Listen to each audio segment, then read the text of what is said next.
Warning: the following podcast contains violent scenes that may be unsettling to some listeners. Listener discretion is advised.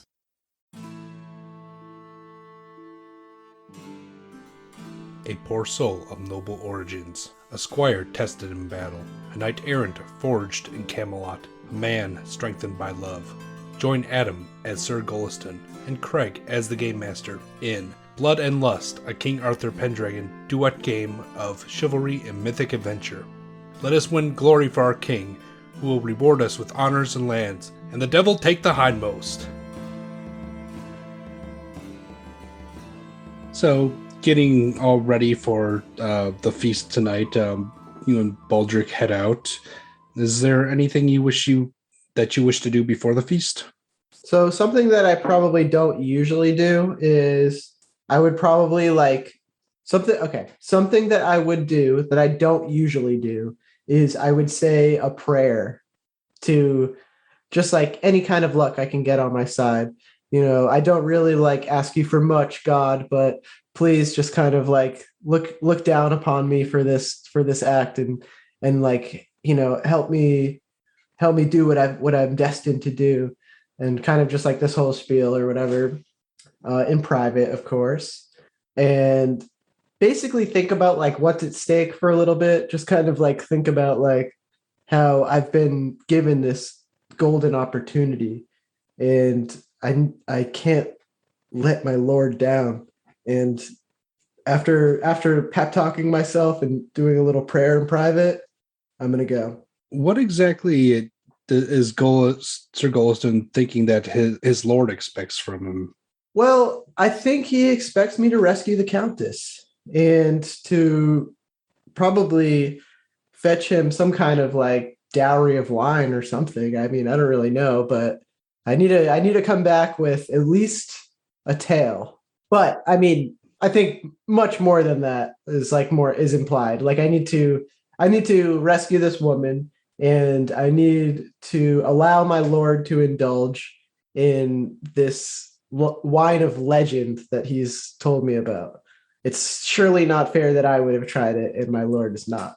So dinner that night is as festive as the previous evening, and everyone is ignoring the black starry night, broken only by the clash and voice of lightning. Sometimes the thunder disrupts the poets or singers and causes the dancers to fall on the floor, but the food is good and the wine is plentiful. Tonight they're serving some veal custard pie, and the entertainment of the evening is some knife juggler whose speech is all puns, and really bad puns about knives and what people do in bed together. You know, it's a short feast, so let's you know how much of a fan of feasts I am. So you have a few options here. You can indulge, you could intrigue, you could flirt, or you can go for the feast deck. Feast deck. Alrighty. I mean, I should have known. I'm just waiting for Goliston to just drunk yell out to the bard, just play the Swan Night or whatever. So wait, I'm waiting to hear the Swan Night, and that's my cue to ask for Noah's wine. Yeah, on the third night. Got it. Actually, this is quite appropriate. The card is called Excellent Wine. A very good wine is served at your table. You're going to make an opposed roll at temperate -3 versus indulgent at +3. So I pass the temperate, but I fail the indulgent. So, actually, you get to check your temperate. That's what comes of this. It's not much, but it's very, very good wine. It's probably better than the wine from the previous evening, but it kind of gets you wondering, if these are the caliber of wines, what is this Noah's wine? Yeah, this is he's wondering, okay, so yesterday I had the best wine in my life. Today I had an even better wine that is the best wine in my life. Is this Noah's wine actually magical? Who knows? I mean, it's not like you grew up with such finery, but the Count is kind of joining in the revelry as well. He does not pass his temperate and goes straight for the indulgent of the second wine. And then someone kind of like comes up to him and whispers something into his ear, and you notice that from afar his like the joy kind of like drains from his face. I'm kind of like carefully watching him as I take another sip. And does he kind of like mention anything, or does he just kind of look more solemn but still going about the feast? Would you like to make an intrigue roll? Yes. I don't really have a good shot, but let's try it. Natural 1. All right. First off, you crit your intrigue. So check that. You know right away that it must be bad news, and the count is kind of swirling his glass and just throws it all back in one like sorrowful gulp, which in your mind is like almost like a waste of such a wine to just throw it back. But then he's just looking really sad, and like, since you are one of the guests, he kind of turns to you because you crit, so he'll say directly to you. He says, "My friend, today is the blackest of nights, the probably worst news I've heard in an age has fallen upon this sorrowful table." Count, what is it? Well, great friend and flower of chivalry is no more. I just received news from a messenger that Sir Amarin of Stoneleigh, valiant roundtable knight, he's been murdered. Goliston like, kind of like a glass like drops and shatters in the distance. Goliston is like kind of in disbelief. He's just like, no, surely your source is mistaken.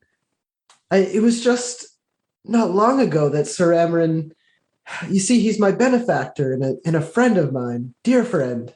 This can't be true. And Goliston like is visibly shaken by this, but he's kind of just like in disbelief. He's just like, no, it surely can't be. He's better than me. How could he have been taken out? So the count fills his glass to the brim and fills yours as well, and he takes another drink and he says, "It was a murder most foul.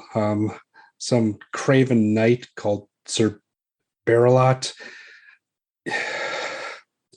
He attempted even further to attack his manor and carry off the Lady Lyowen, his wife." No. I mean, the plucky woman mustered the commoners and fought back with such fury that 5 mercenaries were killed. And it is said that like she, was able to rescue the famous Heartblade from his body, but I my heart goes out to the lady and her daughter. And he takes a long drink from the glass. So Goliston hearing this news, this like he forgets why he's even here. This is just too much. Like he's so visibly shaken right now. There's tears welling up in his eyes, and he's just like staring down at the table, just trying to imagine a way that this could not be true, but it's just like too much for him to handle. And he's just like looks incredibly just pale and just like sad. And then this kind of rage starts to this rage just kind of starts to burn inside of him for the dastardly knight that killed his benefactor, that killed a man that showed him kindness. And he just is like, to be so vile as to make attempts on his family and his manor, like that scum, that wretched dog. And this is just kind of like welling up in him right now. And he's just like turning like beet red with anger. And he's just like, in his head, he's just vowing to kill that man. Oh, would you like to test merciful versus cruel? Yes. Or would it be forgiving versus, what's the opposite? Vengeful. Actually, forgiving vengeful sounds a lot better. So let's test that. Okay, so I failed the forgiving. Let's try this vengeful. I failed the vengeful as well. Which are you feeling closer towards at this point? Because vengeful. Please check your vengeful, because this is very not a forgiving act that you're considering. And the count is just like beside himself, and he just finishes the glass and eventually has servants help him back to bed. and kind of like you're left there kind of stewing in your pots, and here comes the Countess Triamore, and she kind of like pops over, sits next to you, and then she's trying to start up this conversation about how exciting it is to be with a woman, even though she is in a relationship, or be with a man even though he's married. And it's very exciting. Wouldn't you say so as well? That is how courtly love works, right, sir? He's just like, yes, yes, Countess Trimore. This is all very interesting, but I'm afraid I've received some very terrible news today. I'm sorry if I don't share your excitement about these things. Oh, surely not another one who would spurn my advances. The good Count here would never try me. He just seeks to covet me and keep me from others. And she kind of like puts her hand on your top of yours, obviously not reading the room very well. I think that like in a different circumstance, Sir Goliston might have not held back from that. But given the grief that he's experiencing, he is going to kind of just like pull his hand away and just be like, my Countess, now is not the time. My sincerest apologies if this offends you. It's just that I am hurt for the loss of my friend. Can you make me a trusting roll? Pass, 9 on a 14. Like your gut's telling you that there's something to the Countess's story, and she's obviously trying to get at something, but in the back of your mind, like it's not like you trust that like she deserves a champion, but you kind of feel like something else is like afoot here. Do I feel like she could have been responsible behind the plot against Sir Amron? Sorry. Oh, absolutely not. You just made your trusting roll for her. Okay, I'm just kind of like getting a vibe that. Plus, it's Sir Bertolot was the accused.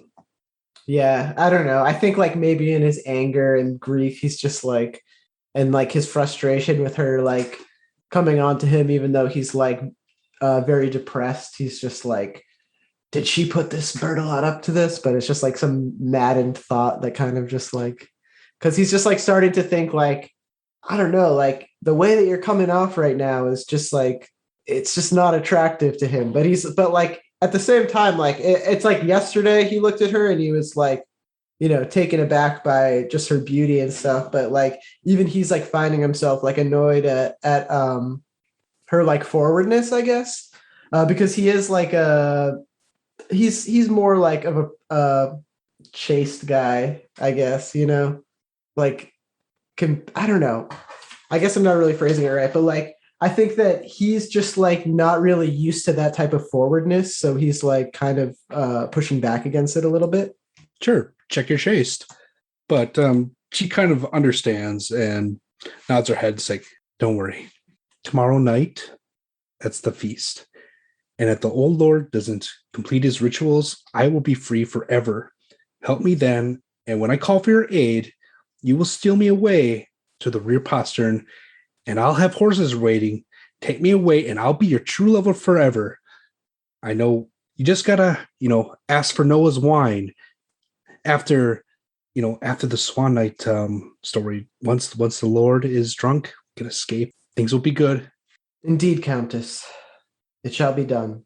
And Goliston is kind of like in his head thinking like, man, am I really gonna do this to this man who just lost somebody that like is important to me and important to him? Like, I know he's feeling this loss because like I liked him too. Like that guy was awesome. And like, it's like, am I really going to like add to this injury here? But he already agreed to free the Countess. And that is something that he still kind of like believes in. So he is and he's taken by her romantically and like physically, of course. So like that also weighs in pretty heavily. So yeah, this is still happening. This is still going down. Interesting. I mean, you did crit your intrigue roll, so you do know that the Count has been sincere in his forthright about his loss for Sir Amron and the circumstances, and like I'm not sure if Goliston's picking up on it or if he's just stewing or whatever, but like you did crit your intrigue, and something is just not right about everything that's been going on the past few days. So you're thinking about that as you're lying in your bed at night, like just you're on this mattress, and it's a comfortable mattress, but despite that, you just cannot fall asleep. And you wake the next morning having gotten like no rest at all. And it's raining even harder. Sir C then asks once again if you would like to go out on patrol with him. I go with him again, but this time I will pick his brain more as we ride. You're about to like say yes, and then like the storm like crashes out even harder. I would need an energetic roll to get you out of the castle in the weather despite all this. Yeah, let's see if I can muster this energy here. Yeah, 5 on a 15.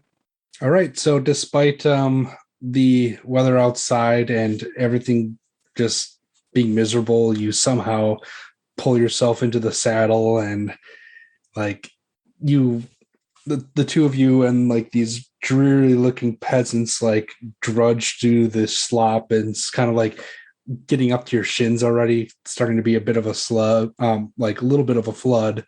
And the two of you wade out to places where Sir Seathern is kind of just like indicating the peasants should dig, and they're digging. But at this point, you can't help but notice that like the wall of the dike, you could see like waves kind of going right up against the side of the water, and it's like some starting to spill over.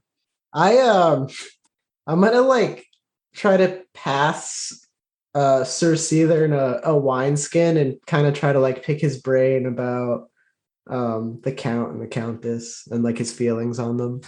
Just like, the kind of thing where it's just like too like hard work, huh? Like just two hardworking guys. Like, here, let's just share a drink, and yeah, like you can kind of like let loose and tell me how you really feel.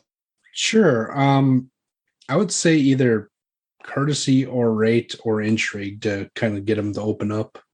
Well, my courtesy is the highest, so I'd like to test that. 13 on a 13. What does that mean again? That's a matching it is a crit. Woo!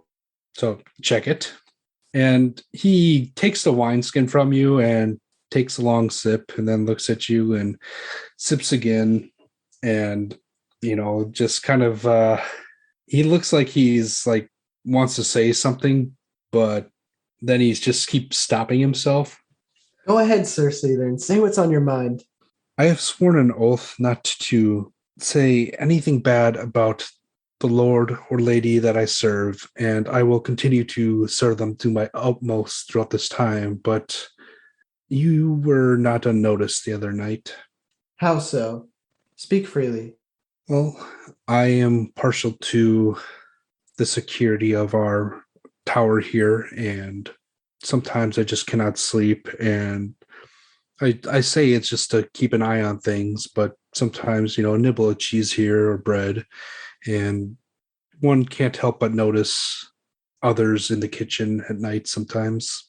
So, if you had observed this taking place, why hadn't you mentioned anything? And I still have not mentioned anything directly, for I swore to serve both my lord and lady.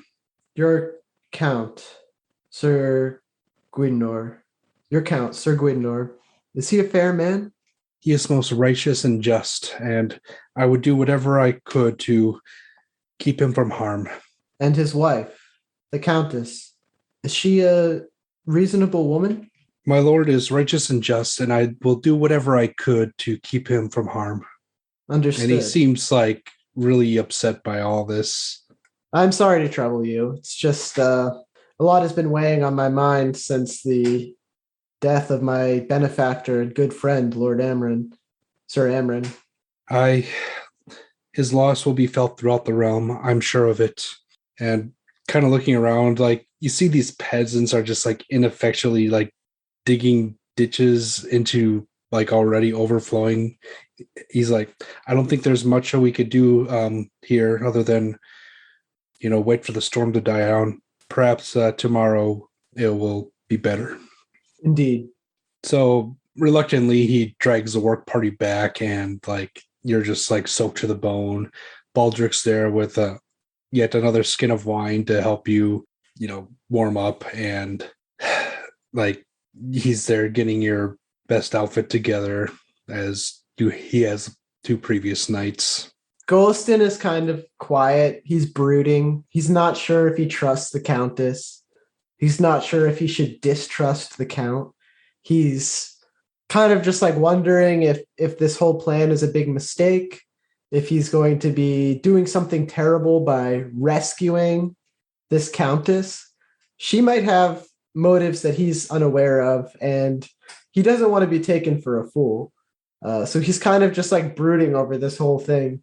And he's like, part of him is just like, what if I don't ask for Noah's wine? And what if I just leave this whole place? And just kind of like thinking about like what his options are. But I'm sure that like after a certain amount of time of him just thinking to himself, like it's just going to be, time for the feast. And he's not really going to like he's going to be out of time and not know what to do, essentially. Well, you get dressed despite your brooding, and this feast is much like the others. Everyone is happy and friendly and courteous.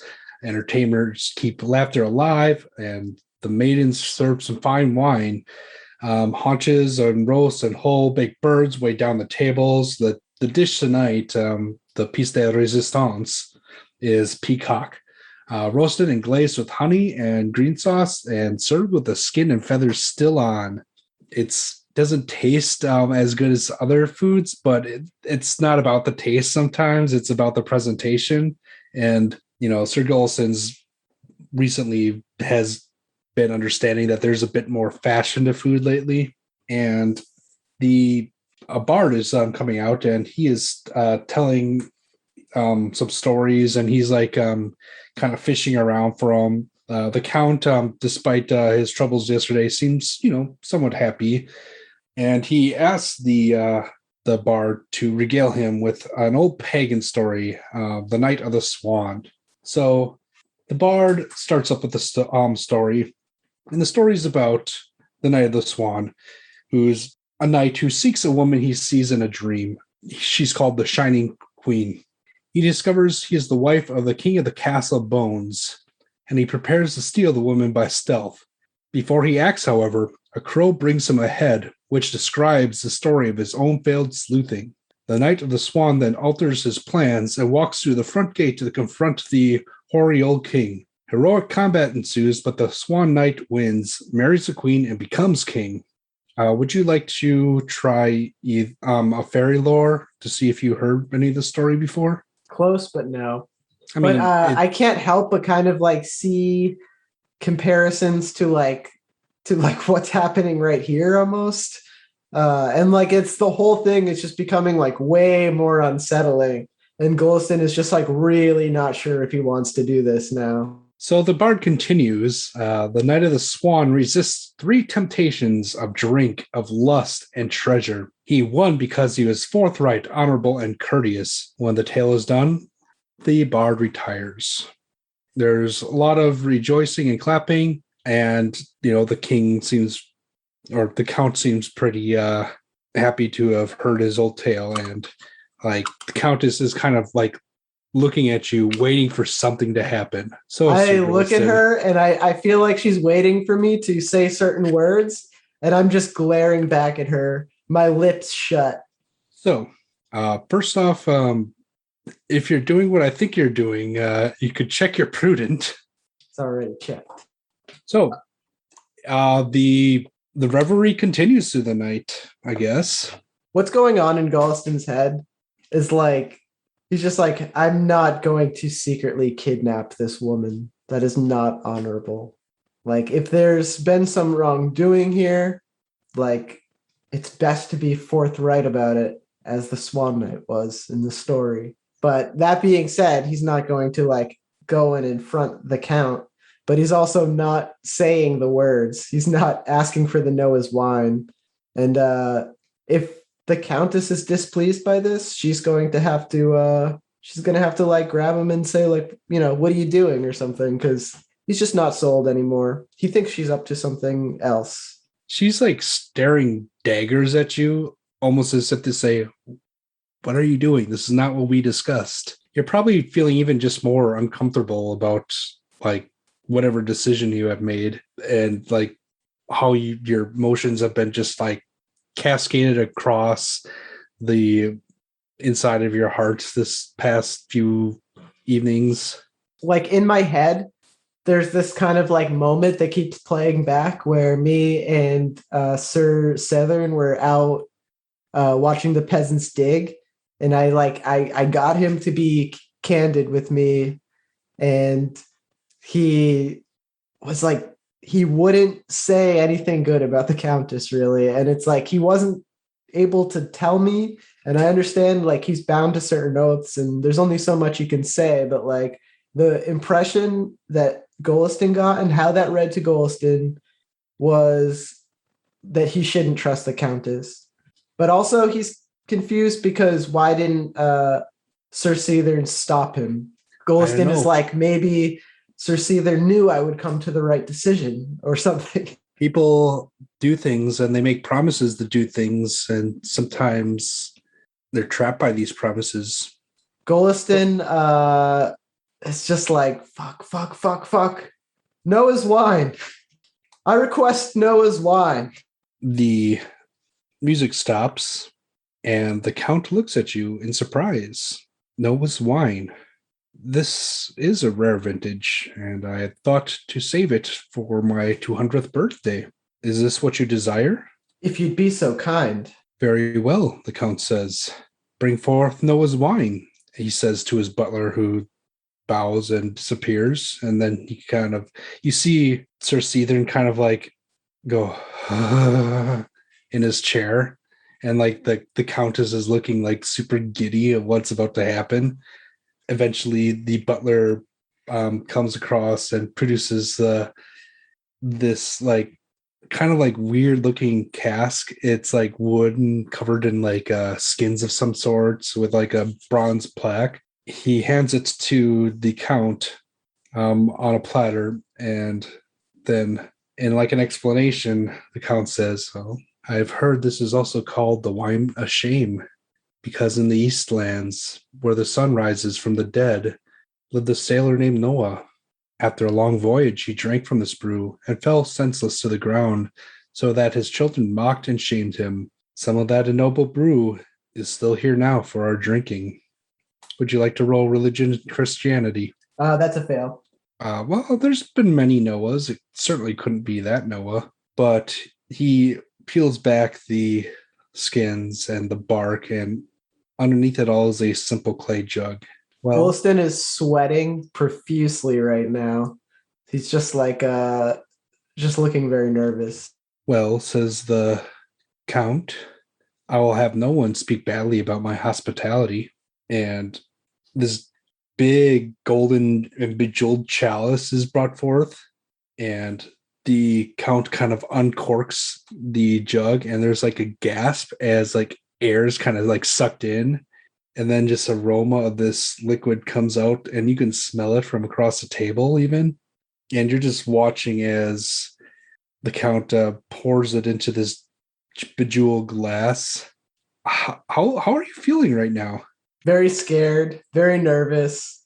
He still doesn't understand the situation, so he's just like kind of just waiting to see what's going to happen. But like all this stuff is kind of like playing through his head. He's not sure who to trust. This thing about oaths, he thinks about like what he said, that he would do this, and he's like, I have to do this because like oaths are important. And he also thinks about like all this stuff that they were saying about like, I'm bound to certain oaths, then I will be free, things like that.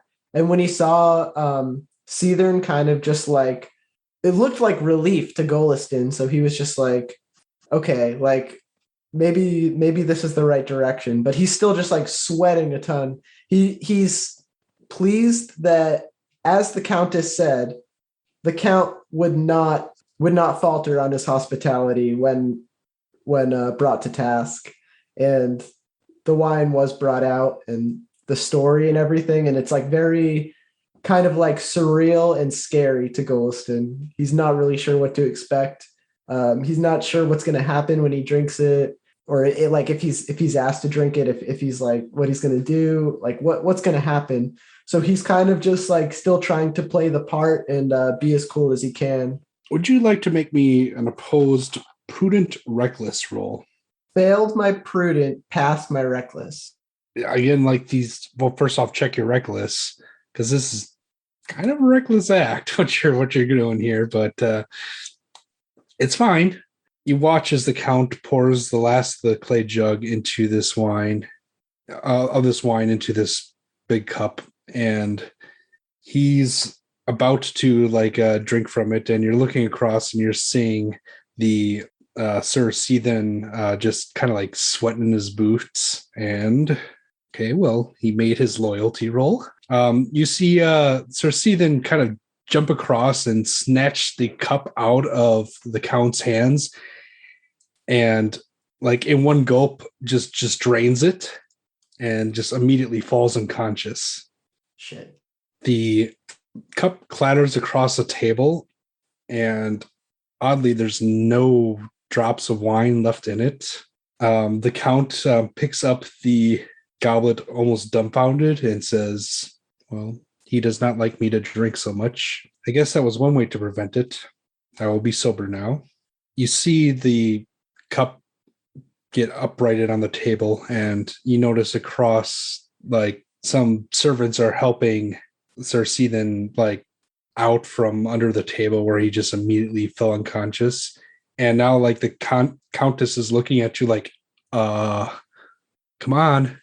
And then she looks at the cup. Yeah, but like, I'm not gonna just grab the cup and run. Like, I'm looking at her like, what am I supposed to do now? What are you going to do now? Like, the Count's just kind of like looking dumbfounded, like, at his servant being pulled away, and like the Countess is just like, come on, I'm waiting. Goliston will kind of say like, well, let it be known, Count, your hospitality is truly unrivaled. And he's kind of still just like looking around, occasionally like eyeing that cup on the table. And he's like, what a fine vessel you have there.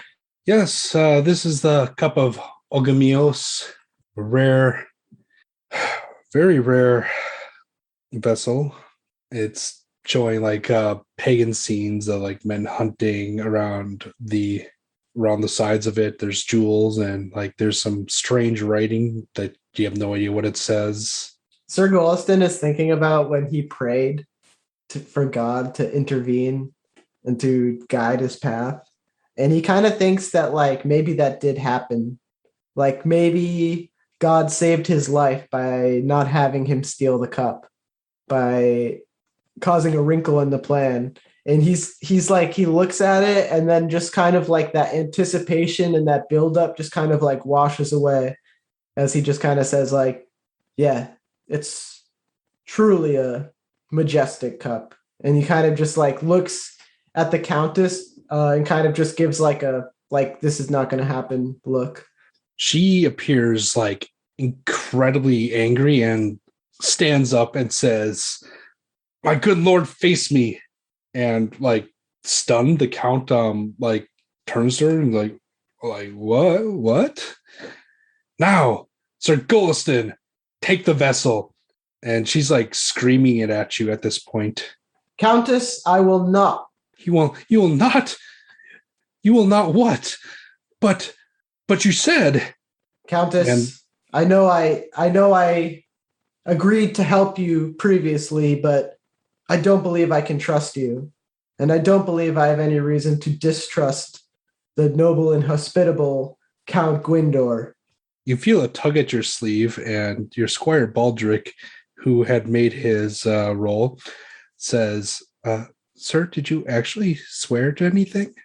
I don't think I said anything like that. I agreed to it, but I don't think I said like I swear it, but I might have. I don't believe so, Baldric. Did you take an oath, my lord? I did not. Those are agreements I don't take lightly. Although it And does hurt me to go back on my word, I cannot do what is not right. and the count is just looking like super confused at all this and says, What is the meaning of this? I don't understand. My count, I'm afraid I must come clean of this plot. Plot in my court? What? Indeed, and I am somewhat responsible and to blame. You see, the Countess approached me, told me she was captive, in danger, and I was tempted by her beauty. I must admit, I agreed to help her leave this place. However, after the death of a close friend of mine, I began to do some soul searching.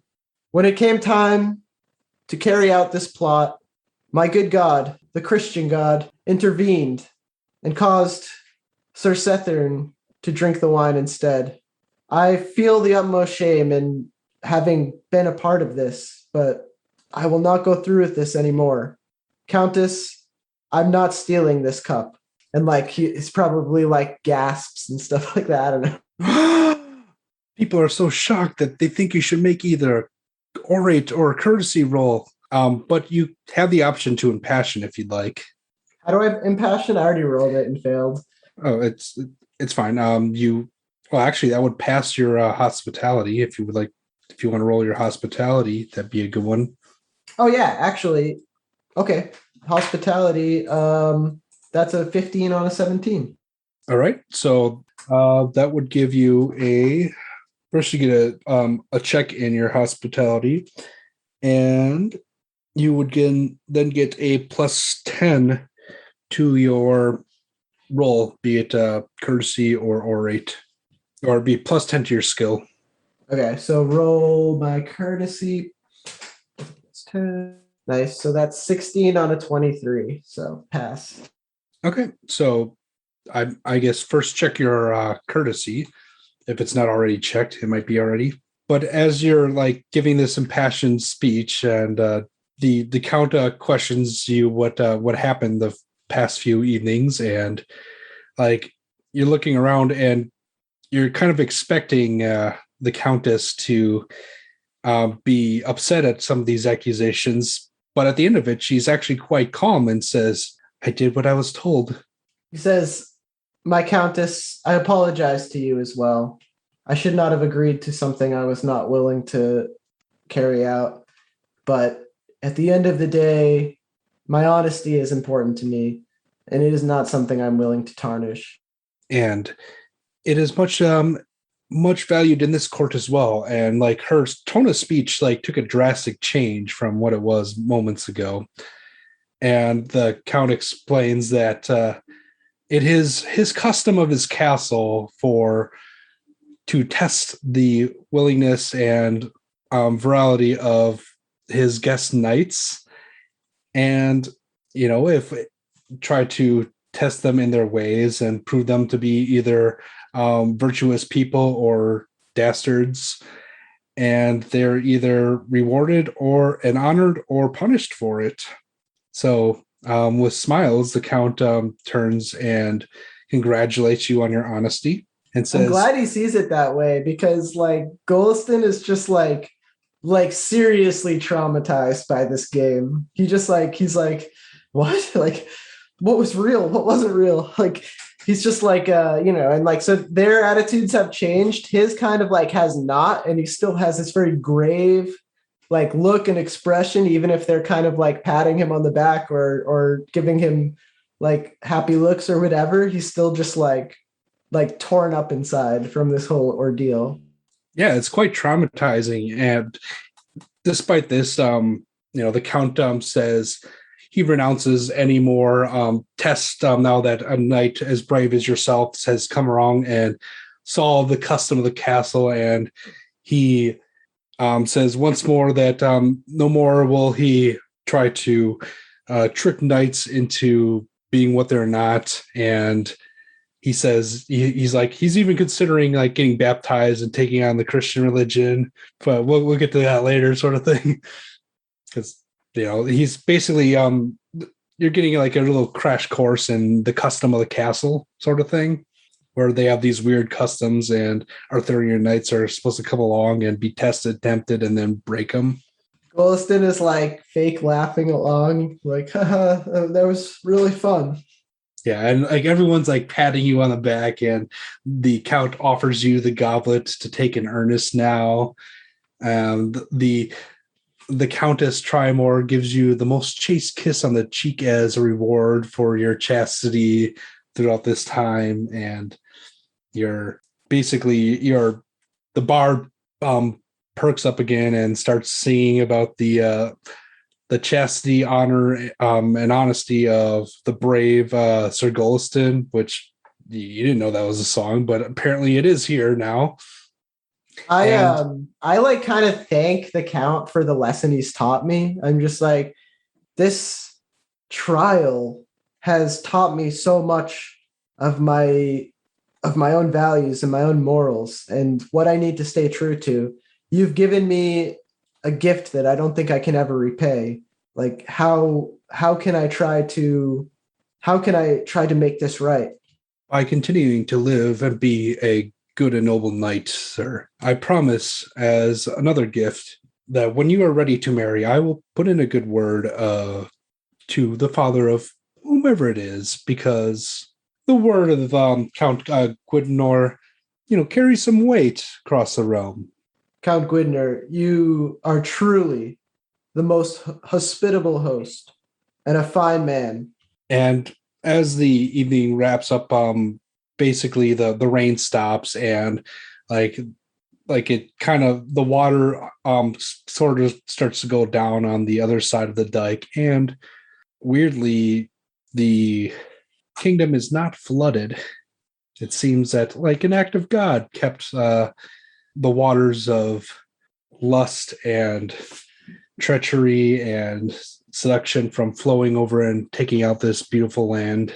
So the next morning, you are given a cask of some fine wine. It's not Noah's wine, but it's a fine wine. And along with your goblet, and you're mounted on a beautiful white charger, and sent back to Sir Gregor to tell of your exploits, and bring news of everything that you've done for the Count to your people. Dang. And I have like so much to tell him. I'm just kind of like, I can't wait to get back. And you do get back at some point, and Sir Gregor, he's sipping a glass of wine. He's like, that's some mighty fine wine there. So, did you find the adventure? Indeed. And at the time, I didn't believe that I was partaking in it, but it was happening all along. This was truly quite a thrilling experience, Sir Gregor, and I must thank you for taking me under your wing and making all of this possible. I trust you've heard the news of Sir Amron's death. He nods and says, truly a great loss to the realm, and seems that even news this tragic could even pierce the veil beyond this realm and influence that of others. Indeed, Count Guidnor was very hurt by Amron's death. Let us drink this wine in honor of him and his life. Hear, hear. And he raises his glass, and you're raising yours, which is, big, bejeweled, and really expensive.